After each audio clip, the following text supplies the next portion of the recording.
شعرك ما بيطولش مهما عملتي ومهما حطيتي لوشنز وحمامات زيت؟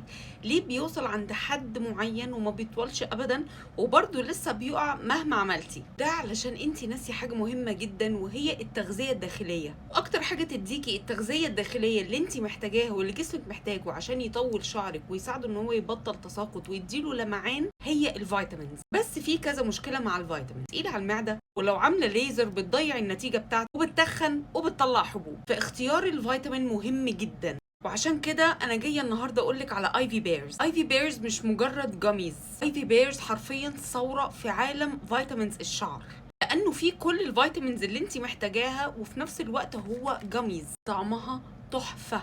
هتاخدي 2 في اليوم وهتمضغيهم كويس جدا، هتمد شعرك وبشرتك بكل النوترينتس اللي هم محتاجينه، يعني بفيتامين سي واي واي، وفي اعلى نسبه بيوتين انت محتاجاها، وفي المجموعه بتاعت فيتامين بي، وفي فيتامين دي كمان. مميز جدا لان هو صناعه المانيه، واحلى حاجه ان هو خفيف على المعده، وكمان هيديكي اسرع واحسن امتصاص لكل النوترينتس اللي موجوده فيه. فالخلاصه ان انت هتاخدي احسن تغذيه للشعر بدون اي اثار جانبيه للهير فيتامينز، يعني لا هتتخني ولا هيطلع لك حبوب ولا هيأثر على نتيجة الليزر، وهتاخدي شعر ممتاز وكمان بشرة صحية وضوافر تجنن. انا واثقة ان انتي لو جربتي ايفي بيرز مش هتبطليه.